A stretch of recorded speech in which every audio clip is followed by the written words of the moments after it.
Bismillahirrahmanirrahim.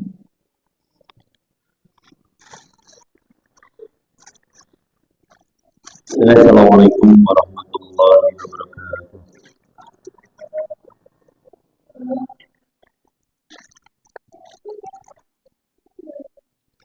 Alhamdulillah nahmadu wa nasta'inu wa nastaghfiruh wa na'udzu billahi min shururi anfusina wa sayyiati a'malina man yahdihillahu fala mudilla lahu wa man yudlil fala hadiya lahu. Asyhadu an la ilaha illallah wa la syarika lahu wa asyhadu anna Muhammadan abduhu wa rasuluh. Allahumma shalli ala Muhammad wa ala alihi wa sahbihi ajmain amma ba'd.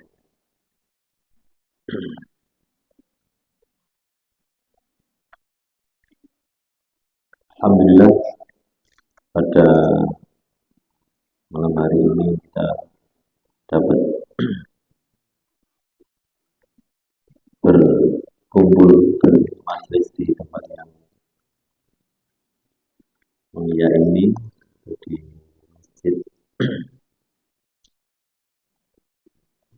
Ali Beda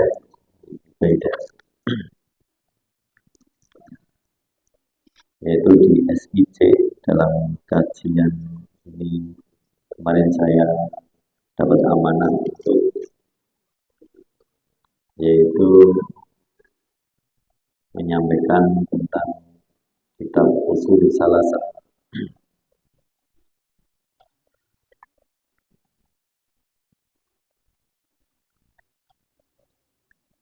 Ini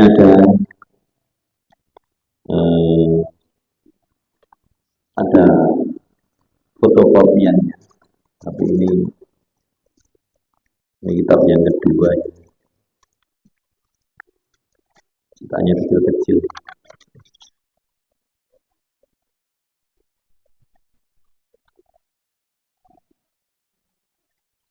Ini banyak banget. Ya, mungkin bagi yang menginginkan kabar apa ini tinggal ambil, nanti bisa ikut kita bacakan. Silahkan. Mungkin ada. Oh, kalau anak-anak nggak usah dipilih. Oh ya, oke.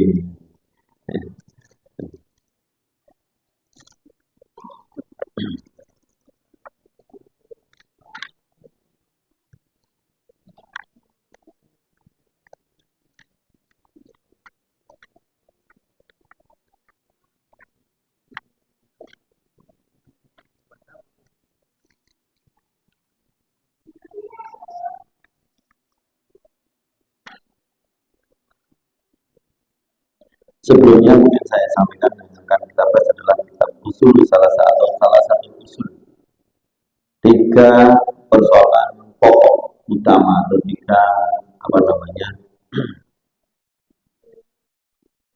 fondasi utama kita. 3 fondasi utama kita. Mungkin juga berawal dari ketika nanti kita dalam pribadi kita sudah sering kita pahami ketika kita nanti dalam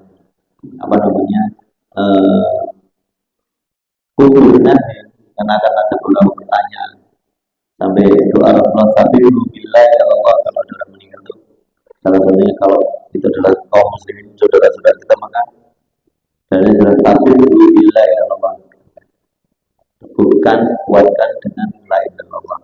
Di antara biasa pertanyaan adalah man rabbuka, yang ini kan man rabbuka,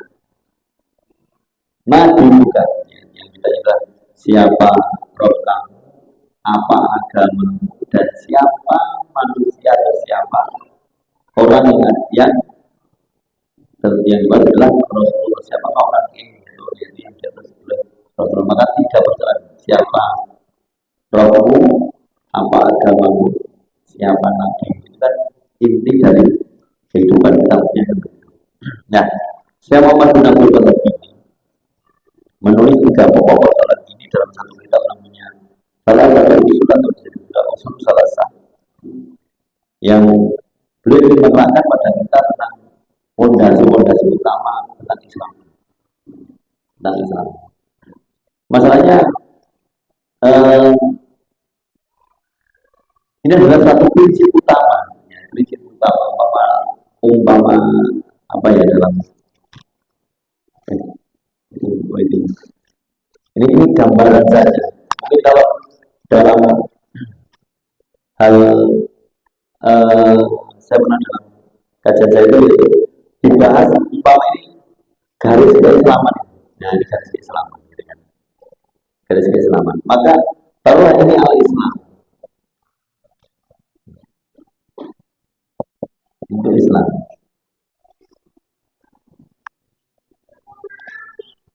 Maka di bawah ini bukan Islam ini, ya, masih kafir. Ya kalau bukan Islam itu kafir. Nah, maksudnya begini, seseorang itu, ya orang itu ada orang Islam ada yang bermaksiat, terkadang dosa, kan gitu ya. Ada beramal-amal kemaksiatan. Nah, tetapi ini ada garisnya, ada batasnya. Ada masa ada batasnya itu. Ya ada orang yang bermaksiat, tapi dia masih di atas garis. Tetapi ada yang ternyata maksiat ini menjatuhkan dia di bawah garis. Ini yang bahaya, gitu loh. Maksudnya kalau saya Jemaatullah ini ingin memberikan penjelasan kepada kita beberapa persoalan yang nanti jangan sampai orang itu kalau berbuat maaf bukan kita membolehkan dosa tidak, tetapi kalau dia itu berbuat dosa jangan sampai dosanya terjatuh pada dosa di bawah garis ini. Kalau dia sudah dosa di bawah garis ini, maka kalau sudah masuk dalam ranah kekafiran atau kemusyrikan, maka hak seorang saudara muslim sudah hilang. Apa contohnya? Ya dia sudah tidak mendapatkan doa kepada saudara muslim, ya maka kali Nabi walladzina amanu astaghfiru lil musyrikin walau kanu qurba. Tidak pantas orang Nabi dan orang muslim, orang mukmin memintakan ampun. Ya jalur ngapura itu tidak boleh kalau dia sudah termasuk orang-orang yang jatuh pada ranah kekufuran. Ini maka Syekh Muhammad bin Abdul Wahab ingin menjelaskan kepada kita tentang prinsip-prinsip keimanan tadi, prinsip-prinsip Islam tadi. Bahkan dalam satu riwayat, dalam kajian beliau memang sering membahas masalah ini, masalah akidah. Masalah akidah ini penting sekali. Masalah akidah ini beliau bahas betul. Masalahnya masalah akidah yang salah ini bahaya, ya. Nah, masalah akidah bahaya itu salah itu bahaya sekali. Sampai beliau tekankan betul, sampai muridnya itu jenuh. Muridnya jenuh. Saya udah ini masalah akidah ganti, saya mau ganti, gitu ya. Saya kok sering sekali tiap hari akidah terus.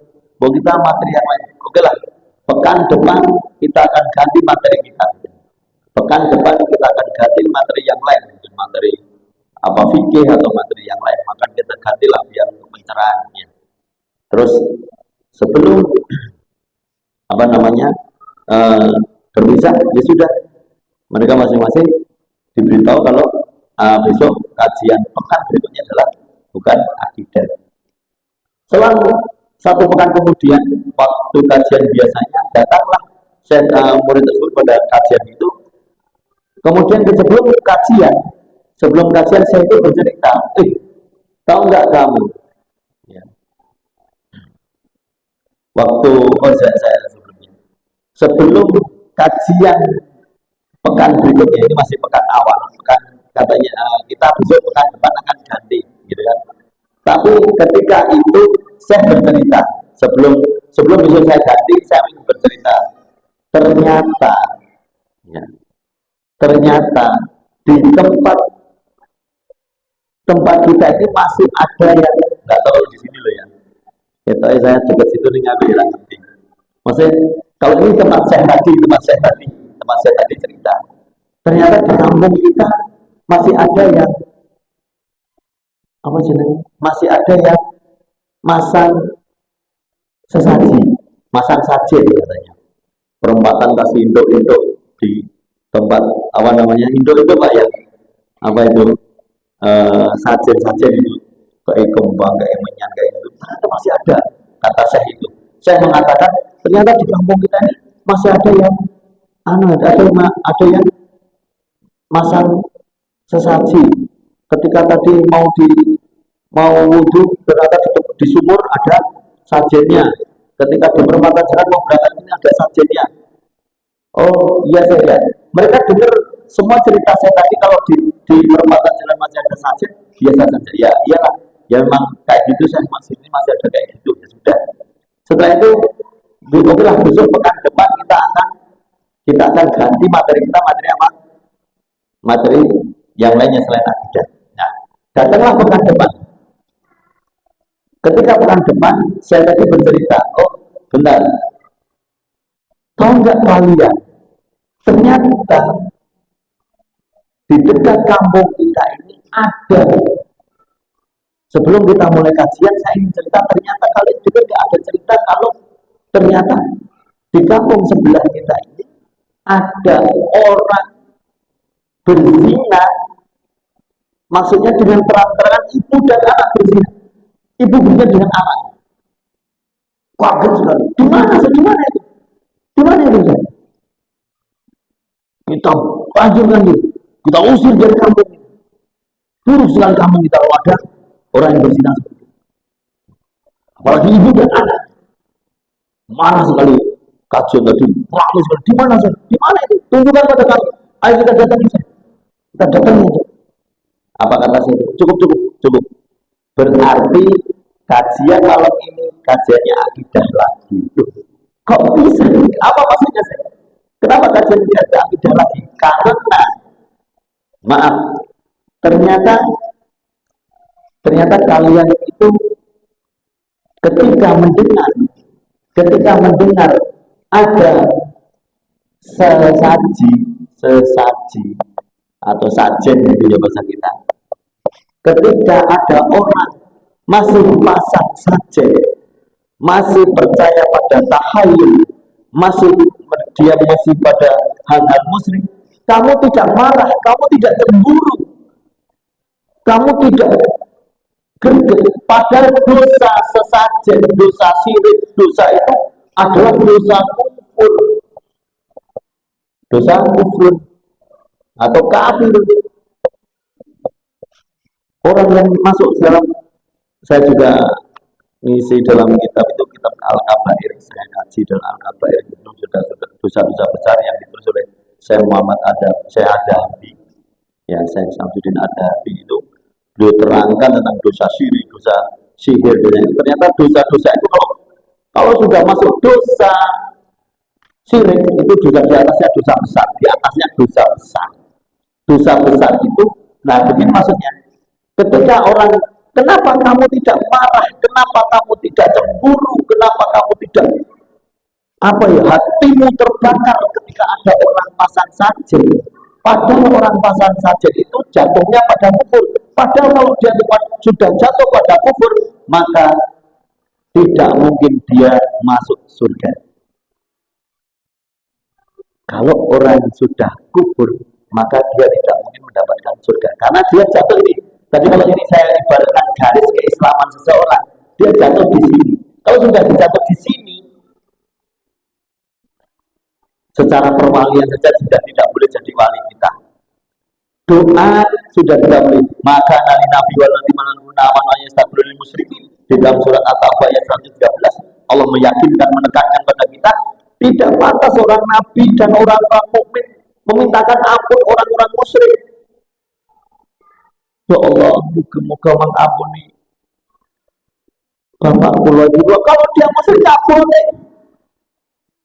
Jangankan kita, makanan Nabi waladina walau kan oleh berbama. Kemudian disebutkan setelah itu dalam ayatnya bahwa makanan Ibrahim, dan begitu juga Nabi Ibrahim juga tidak pantas. Nabi Ibrahim saja juga teguran Allah ketika mendoakan orang tuanya. Nabi Muhammad ketika mendoakan Abu Thalib dapat teguran dari Allah.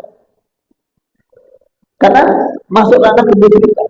Nah, maka pentingnya akidah.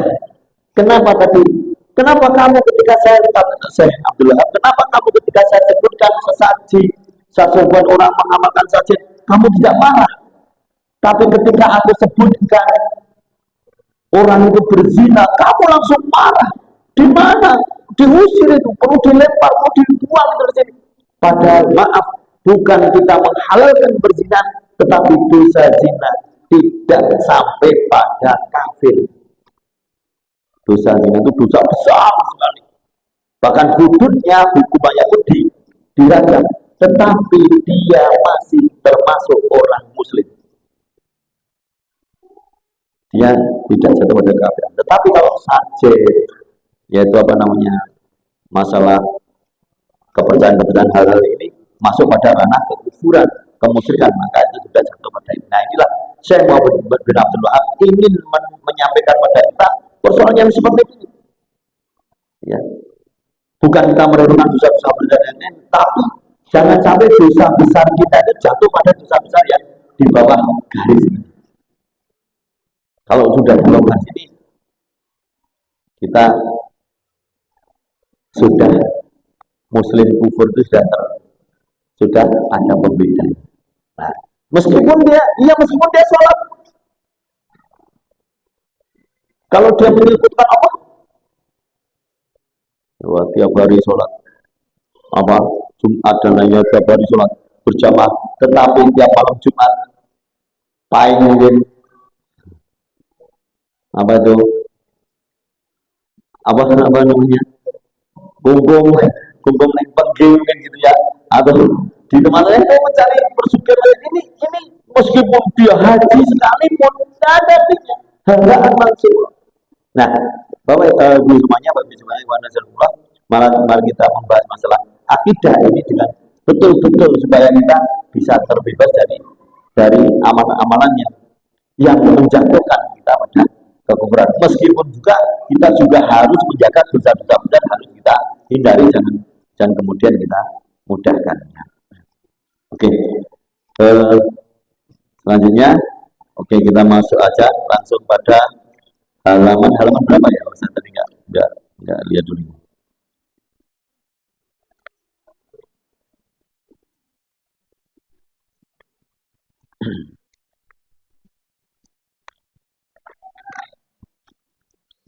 Halaman awal ketinggal Mbak, terlalu alit, tulisannya terlalu kecil. Enggak.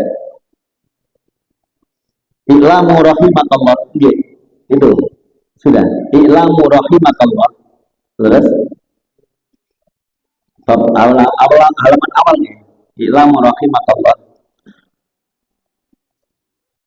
Ini Syekh Muhammad bin Abdul Wahab mengatakan, menulis dalam kitabnya, I'lamu rahimakallah, ketahuilah rahimakallah, semoga Allah merahmati engkau.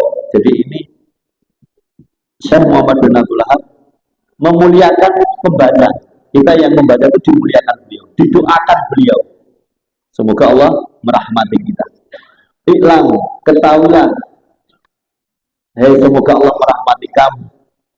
Annahu yajibu alaina, sesungguhnya Allah telah mewajibkan pada kita ta'alluma arba'i masail. Allah telah mewajibkan pada kita untuk mempelajari 4 persoalan. Untuk mempelajari 4 persoalan. Al-ula al-ilm, yaitu tentang kita wajib mempelajari al-ilmu, ilmu. Al-ula wa huwa ma'rifatullah wa ma'rifatun nabi wa ma'rifatud dinil Islam. Ilmu itu meliputi ma'rifatullah, mengenal Allah. Ma'rifatun nabi, mengenal nabinya. Ma'rifatun dinil Islam bil adillah, dan mengenal dinul Islam, agama Islam, dengan dalil-dalil yang benar. Tadi saya mau berdoa mengatakan Allah telah mewajibkan pada kita untuk mempelajari 4 persoalan. 1, harus berilmu, harus mempelajari ilmu. Nanti kita bahas ilmu itu apa.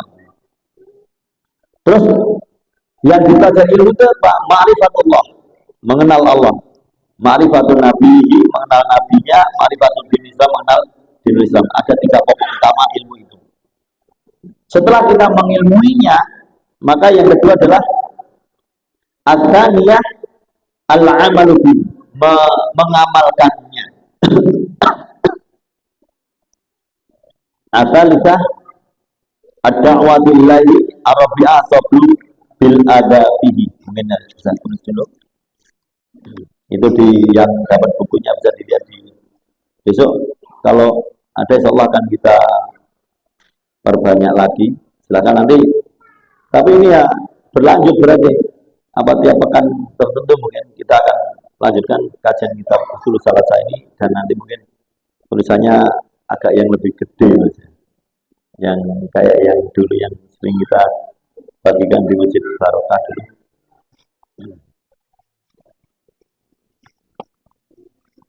Empat hal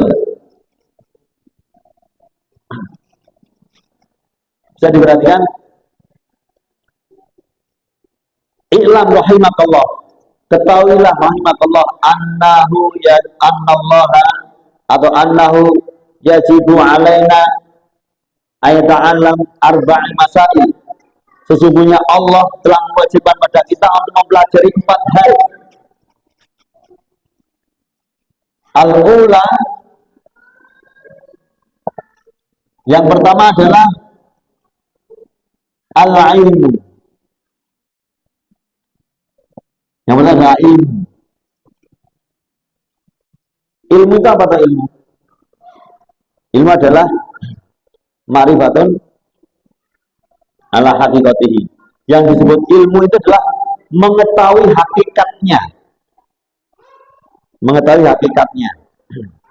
Contohnya, saya tak ngambil di sini. Contoh, ini ngambil ini. Mengetahui hakikatnya itu berarti berilmu. Berilmu itu begini. Ini kita tahu isinya air.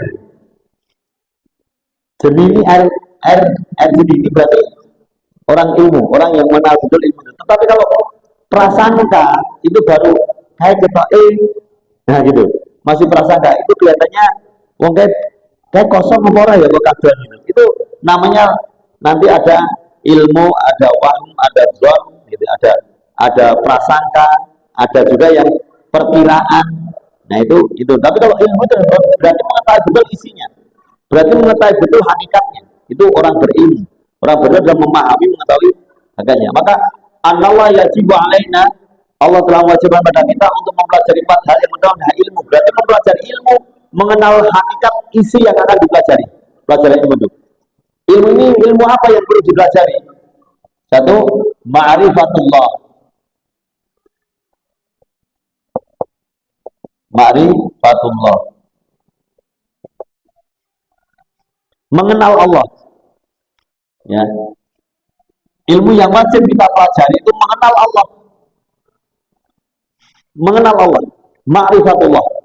Jadi sangat rugi kalau kita orang ahli ilmu, katanya orang pinter tidak mengenal Allah itu bodoh berarti. Yang kedua apa? Ma'rifatun. Apa itu? Ma'rifatun Nabi ini.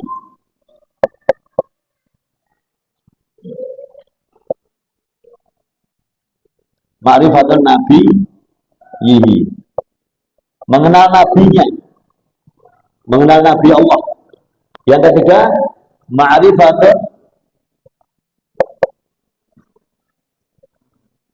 ma'rifatun dinil Islam.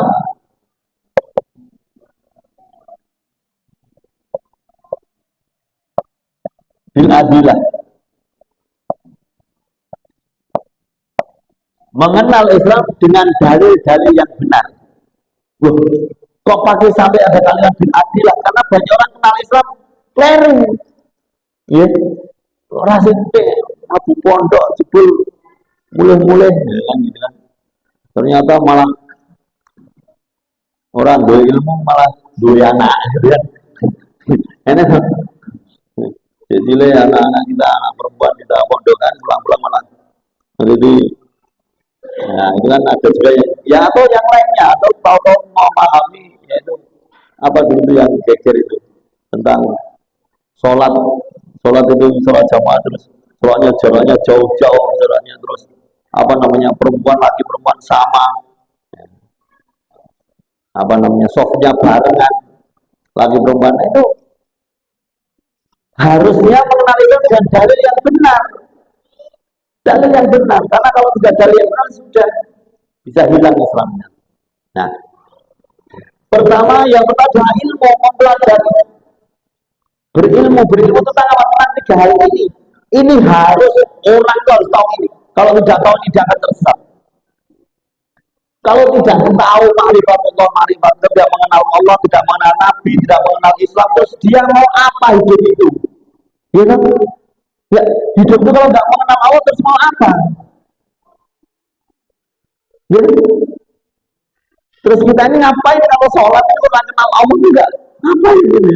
Harus nggak kita kenal Allah. Ya, terus kemudian biar bisa kenal Allah tuh kenal utusannya, rasulnya, nabinya. Saya nggak tahu nabinya, nggak kenal nabi. Nabi itu saya pernah nanya, ya sudah kenal nabi kita. Nabi punya istri berapa bingung. Anaknya nabi berapa bingung, nggak tahu ini. Tapi ketika kita nyebut satu contoh siapa ya yang nyari ini tenar ini, wah langsung kenal sampai masalah-masalah. Dia bermasalah, dia cerai sekian, dia ngerti. Gitu. Karena terus diposting, terus disampaikan, karena juga mungkin figurnya, contohnya. Tapi ketika mengenal Nabi malah nggak tahu. Seperti saya sampaikan juga, coba kalau kita mencoba mengenal Rasulullah sampai pada kehidupan keseharian kita, insya Allah hidup kita hidup yang betul-betul berbarokah, hidup yang penuh manfaat. Pasti kalau kita mau hidup kita persis hidup Rasulullah 24 jam seperti Rasulullah mungkin. Wah itu Masya Allah, saya yakin sehat, kita sehat sekali ya, sehat banget. Tapi mau gimana kita mau 24 jam seperti hidup Rasulullah? Gimana salah, kenapa kita di sini makannya nasi Rasulullah, makannya kurma ya. Dari makannya udah beda. Kemarin saya coba dari tidur saja sudah sulit kita, ya kan? Saya pernah sampaikan tidur itu Pak, ada yang sudah mencoba belum? Tidur Rasulullah itu berapa waktu? Kemarin sudah saya sampaikan waktu pertama ini. Berapa waktu? 3 waktu. Tidur Rasulullah itu 3 waktu. Satu sebelum zuhur. Tidur Rasulullah itu sebelum zuhur, yaitu mungkin jam-jam 11. Tapi jangan bablas, kalau kita jam 10 bablas jam 1 ya, nanti zuhurnya keluar itu salah. Rasulullah itu sebelum zuhur sebentar. Ini sunnah. Rasulullah mengatakan koilulah kalian, koilulah itu tidur siang, koilulah kalian, karena setan itu tidak tidur siang. Nah, yang tidak pernah tidur siang, koyo siapa? Enggak, koncone setan apa lagi. Tapi kita juga nggak mau tuh jadi koncone setan, maka tidur siang lah tidur. Ini nggak coba bablasan tidur siang sebelum dulu nanti ngasar, itu tidur siang, bangong banyak. Terus kapan tidur Rasulullah? Sebelum duhur, ba'da isya, sama sebelum subuh. Nah kita ba'da isya sampai sampai 20 subuh Pak. Orang sampai subuh 20 subuh kita lagi tangi ya, Masya Allah. Kalau Rasulullah itu sebelum subuh, sebelum duhur, qabla duhur, qabla duhri, qabla duhri. Nah, qabla duhri terus qabla isya, qabla isya. Kemudian apa? Qabla subuh. Pada isya ya. Pada isya. Pada isya qabla subuh. Nah, sebelum subuh. Nah ini 3 waktu. Sebelum duhur, pada isya, qabla subuh. Terus bagaimana? Ya itu tadi kalau mengamalkan tidur Rasulullah sebelum, ya seperti ayat Allah itu, ya yang muzamil kumil laila ila qalila, orang-orang berselimut, bangunlah di waktu malam, walaupun sedikit yang mau bangun malam, sedikit waktunya, sedikit apa namanya orang yang mengamalkannya. Nisbahu, separuh malam, jam 12, awingku seminggu atau kurang dari 10 malam loh. Nek kurang dari 10 jam pinter. Ini kurang loh. Jam 11 jam 10. Jam 10 pun tunggu Pak. Jam 10 udah bangun. Tenang ini jam 10 udah wis tadi. Turun bilangnya. Jam 10 wis tadi. Tidur aja belum. Ini tidur Rasulullah. Tidur Rasulullah. Pada Isya tidur jam 10 tangi tahajud Pak. Sampai qobla subuh. Nah, jadi kalau menurut Ustaz Budi Azhari kemarin menyampaikannya, adzan pertama as-salatu khairun minan naum, itu ya adzan pertama itu menandakan apa? Waktu untuk tidur setelah bangun malam. Itu meskipun kalau dalam riwayatnya yang tepat ya ini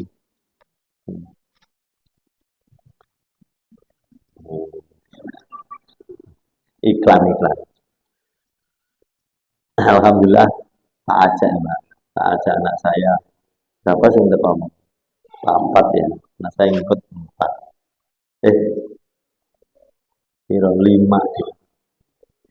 Anak saya baru 7 di pondok 3 di rumah 4 kembali. Kalau kita memahami sholat subuh tidur itu adzan pertama itu untuk bangun untuk sholat, meskipun dalam riwayat pertama kejadiannya ketika waktu sahur ya, ketika satu bangun dan sahur. Tapi kalau dari yang Ustaz Budi Azhari terangkan, sebenarnya sholat malam itu yaitu sejak setengah malam atau kurang dari setengah malam atau setelah lebih dari setengah malam lebih sedikit, yaitu 2/setengah malam atau 2/3 awal atau 2/3 akhir. Tapi bangun berarti sudah tidur.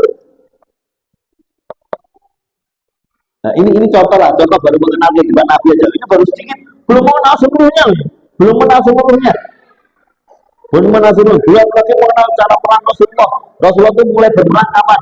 Rasulullah mulai berperang itu 2 Hijriah. 2 Hijriah itu kapan? 2 Hijriah itu umur Rasulullah 55 tahun. 55 tahun itu mulai perang. Perang pertama Rasulullah itu umur 55 tahun. Di tempat kita, di negeri kita ini 55 tahun itu sudah wajib pensiun ya? Iya, jauh sekali dari cara pandang hidup Rasulullah. Di saat semangat jihad di teman kita wis pensiun, wis ora sang ngajar, wis ora kerja, sik kan? Sing ya kan gitu kan? Beda sekali Rasulullah umur 255 ini masa-masa jihad pertama. Sampai pada menjelang meninggal Rasulullah tahun 11 Hijriah. 9 tahun Rasulullah berperang. 9 tahun Rasulullah berperang, kemarin sudah saya katakan 9 tahun Rasulullah berperang. Perang Rasulullah ada 2, namanya Ghazwah sama apa? Sariyah. Ghazwah sama Sariyah. Ghazwah itu apa? Ghazwah itu adalah perang yang dimana Rasulullah datang. Perang yang dimana Rasulullah itu pas perang Rasulullah hadir dalam peperangan itu, meskipun Rasulullah memimpin atau tidak memimpin. Apa ada? Rasulullah kadang hadir dalam perang tapi Rasulullah tidak memimpin. Yang memimpin oleh panglimanya yang lain. Tapi Rasulullah kadang memimpin sendiri. Langsung mengarahkan strategi sendiri. Tapi di beberapa tempat Rasulullah hanya hadir, tidak memimpin perang itu. Tapi Rasulullah hadir di situ dalam peperangan tersebut. Itu namanya Ghazwah. Ghazwah itu peperangan yang dimana Rasulullah hadir dalam kancah peperangan itu. Yang kedua Sariyah. Sariyah itu peperangan yang Rasulullah kirim. Rasulullah kirim tapi Rasulullah tidak hadir, tidak ikut. Berapa jumlah Ghazwah seumur Rasulullah ini yang tertulis oleh para ahli tarikh. Para ahli sejarah menulis jumlah yang tertulis dalam yang sahih itu sebanyak 27 Ghazwah. Syariahnya kiriman-kiriman perang Rasulullah sebanyak berapa? 47 syariah. Nah, di jumlah kita 74 peperangan. 74 peperangan seumur Rasulullah, mulai dari 2 Hijriah sampai 11 Hijriah. 9 tahun Rasulullah perang. Seumur Rasulullah itu perangnya hanya 9 tahun. 9 tahun perang Rasulullah itu sekian banyaknya, 74. Nah, 9 tahun 74 dibagi songo, ketemunya berapa? 8,8. Ya kan? 8 dalam setahun berarti perangnya 8 kali Rasulullah itu. Loh, kalau perang 8 kali kemudian satu dibagi 12, enggak 12 bulan. Satu tahun itu ada 4 bulan yang Rasulullah tidak boleh perang. Apa? Dilarang berperang kaum muslimin. Namanya apa? Bulan haram. Bulan haram itu apa saja? Biar kita hafal betul. Dzulqa'dah, Dzulhijjah, Muharram, terus apa? Rajab. Ya, 4 bulan haram. Maka tidak boleh berperang. Berarti satu tahun berapa bulan? 8 bulan. 12 bulan dikurangi 4 maka 8 bulan. Nah, 8 bulan. Ternyata setiap bulan berarti sebelum perang. Iya. Ini kita baru mengenal Rasul ini, nanti kita mengenal semuanya. Ya, 4 bulan itu setiap bulan berarti Rasulullah perang. Memang rizkinya Nabi Muhammad itu adalah rizki di bawah bayang-bayang pedang, di bawah bayang-bayang tombak, itu rizki Rasulullah. Nih, Ghazwah itu perang yang dimana Rasulullah hadir. Syariah itu peperangan yang Rasulullah tidak hadir. Itu sekian banyaknya. Ghazwahnya 27, syariahnya 47. Jumlahnya 74 seumur hidup Rasulullah itu 74 kali peperangan. Ini yang tertulis di kalangan para ahli tarikh, ahli sejarah. Ada yang mencatat lagi lebih banyak lagi ada. Allah Allah, tapi ini yang lebih sahih. Oke, kembali. Jadi saya mau benar-benar mengingatkan kepada kita kewajiban kita untuk belajar, kewajiban kita untuk mempelajari 4 persoalan. Yang pertama ilmu. Ilmunya isi. Ilmu yang pertama dipelajari ini isinya. Harus ini, Pak. Kita kalau sekarang kita harus baca tua ini ya, sekarang kita belajar. Anak-anak kita jangan sampai seperti kita gitu loh ya. Maka kita kenalkan pertama, kenal Allah dulu, kenal Nabi, kenal Islam, baru sinau sing liyane. Itu. Urung-urung wis sinau liya-liya itu rugi betul. Urusan dunia kuwi rasa diajari anak so iso. Ini nek urusan akhirat tidak diajari anak keblinger, Pak. Yakin, Pak. Yakin.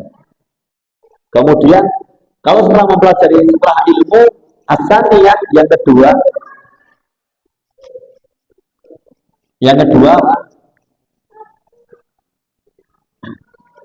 kewajiban yang kedua adalah asaniyah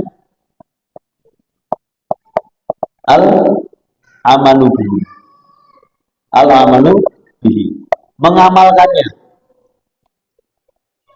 Setelah mengilmuinya, ilmu mengenal Allah, ilmu mengenal Nabi, ilmu mengenal Islam dengan dalil yang benar, diamalkan. Nah, nanti kita akan pelajari dengan detail. Ya diamalkan, karena ya buat apa ilmu kalau tidak diamalkan ya? Ya, harus diamalkan. Setelah diamalkan, asal lidah yang ketiga apa? Ada waktu ilaih.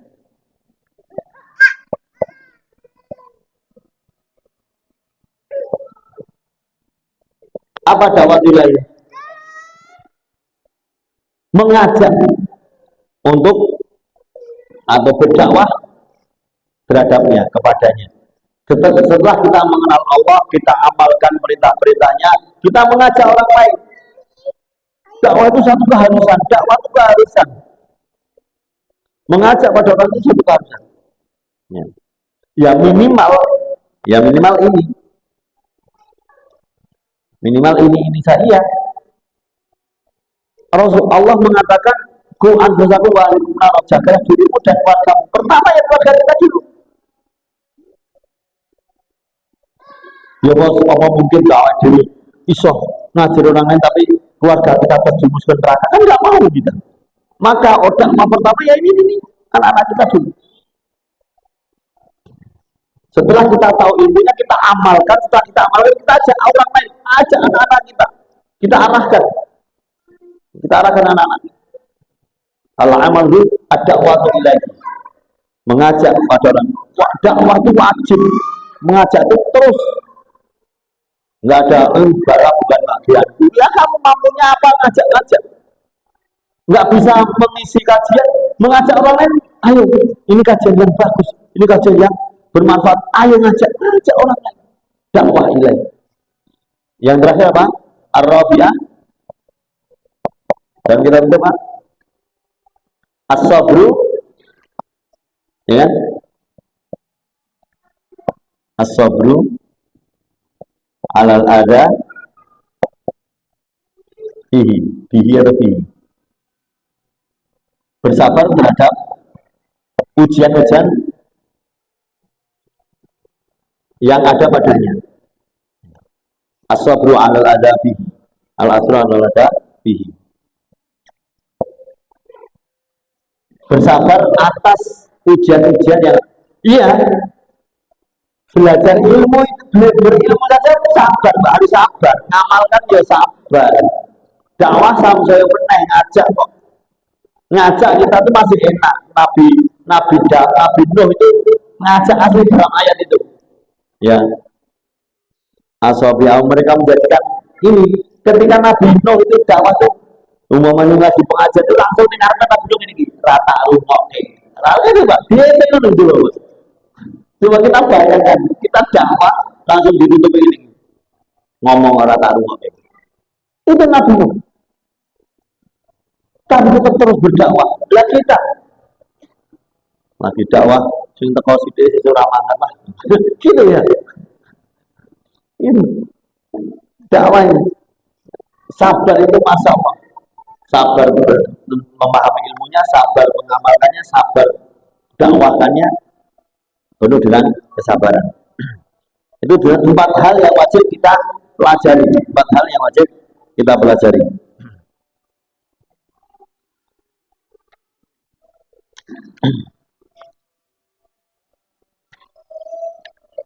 Kemudian wadalilu qaul ta'ala, gitu kan? Itu ada lanjutannya. Wadalilu qaul ta'ala, dan dalilnya firman Allah Ta'ala, wal asri innal insana lafi khusrin illa alladziina aamanu wa 'amilus shalihati wa tawassaw bil haqq wa tawassaw bis sabr. Dalil tentang wajib yang mempelajari 4 hal ini tertuang dalam wal asri demi masa, demi waktu. Innal insana lafi khusrin, sesungguhnya maksud dalam kerugian. Jadi manusia kalau tidak mempelajari 4 hal ini pasti rugi. Kecuali orang illa alladziina aamanu, orang beriman itu mesti berilmu. Maka sebelum beriman itu dia harus berilmu dulu. Ya, kalau kita percaya pada Allah masa nggak tahu ilmunya. Illa alladziina aamanu wa 'amilus shalihat, kecuali yaitu orang yang supaya tidak rugi, dia harus berilmu, beramal soleh, mengamalkannya. Iman itu Pak, orang beriman itu terus beramal soleh. Amanu wa amilu, bukan amanu wa pikir-pikir, tidak. Maksudnya pikir-pikir gini Pak, kadang ada perintah begini, kita pikir-pikir dulu, wah mampu nggak ya, wah ini enak nggak ya, gitu, pikir-pikir sih, gitu ya. Ada perintah berjilbab ini, ada perintah menutup aurat, wah, nah ini kerja menutup aurat, raisa, aku raisa, tidak gitu, pikir-pikir.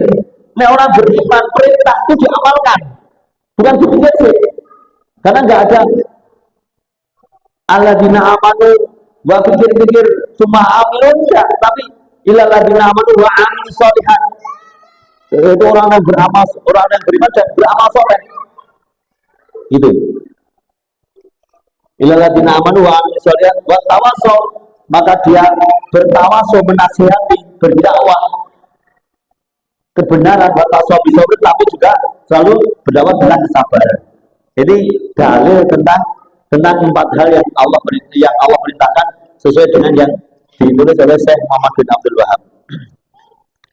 Kemudian qala Asy-Syafi'i, sebelum saya ini qala Asy-Syafi'i, Imam Syafi'i berkata, qala Asy-Syafi'i, Imam Syafi'i berkata, la ma anzalallah hujjatan ala khalqihi ila hadisrah la afathum. Ya. Qala Asy-Syafi'i, berkata Imam Syafi'i, la ma anzalallah, andai saja Allah tidak menurunkan hujjah, tidak menurunkan dalil, tidak menurunkan ayat ala khalqihi terhadap manusia illa hadis surah, kecuali surat ini saja, surat Al-Asri saja, la tafadhu, maka sudah cukup sebagai hujjah kepada kita. Andai saja Allah tidak menurunkan surat yang lainnya, andai saja Allah tidak menurunkan dalil yang lainnya, Allah hanya menurunkan surat Al-Asri saja, sudah cukup sebenarnya untuk kita pahami. Sesungguhnya manusia itu dalam kerugian kalau pilih tidak rugi, yaitu berilmu, beramal dan dakwah. Wa amilu sholihat ila ladina amanu wa amilu sholihat wa tawassaw bil haq wa tawassaw bis sabr.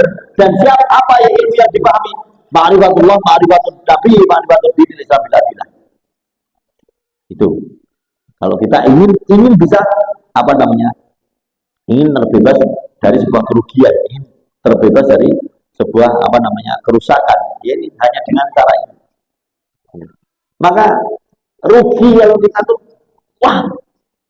Maka yang ngapunten, saya memang dirikan sekolah-sekolah.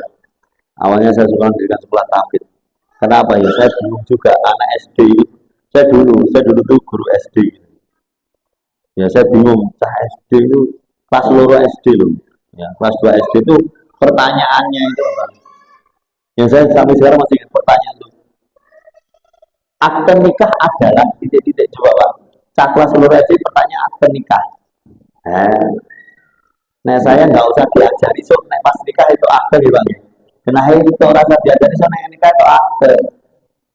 Daripada untuk menghafal akte nikah adalah kakak adalah ini adalah ngapalkan Quran dulu gitu loh. Biar mengenal Allah itu Quran tuh ngerti. Allah merintahkan apa? Allah hidup dengan Quran kan gitu. Kenapa tidak kita kenalkan Quran dulu, tapi biar lebih kita kenalkan hal-hal yang maaf. Akhirnya berat sekali. Kelas 4 SD harus mengenal monokotil, dikotil, ya kan? Kadang herbivora, omnivora. Ya penting, tapi dia tidak belum mengenal Nabi. Belum ngerti Nabi Muhammad duwe putra sing jenenge Al-Qasim, duwe putra sing jenenge Abdullah, siapa panggilannya Abdullah, kapan meninggalnya Abdullah, bagaimana dengan kisahnya Zainab, anak kedua Rasulullah, yang mempunyai kisah yang sangat dahsyat dalam satu kehidupan, bagaimana bahkan menantunya Rasulullah memerangi Rasulullah, itu bagaimana kisahnya itu. Heroiknya pejuang-pejuang itu tidak dikenal, tapi malah memahami hal-hal yang masih kecil itu. Saya rasa tidak masuk pada ranah keimanan. Wallahu a'lam bishawab. Jadi mari yang pertama kita kenalkan Islam yang benar-benar, supaya kita melangkah itu lebih baik. Anak-anak kita mari ini dulu mengenalkan Allah, mengenal Nabi, mengenal Islam dengan dalil yang benar. Karena kalau tidak nanti bisa tersesat. Wallahu a'lam bishawab. Mungkin ini yang dapat saya sampaikan. Semoga bisa menambah pemahaman kita, menjadikan kita tetap istiqomah di jalannya. Subhanallah wa bihamdihi, asyhadu an la ilaha illa anta, astaghfiruka wa atubu ilaik. Alhamdulillah. Assalamualaikum warahmatullahi wabarakatuh.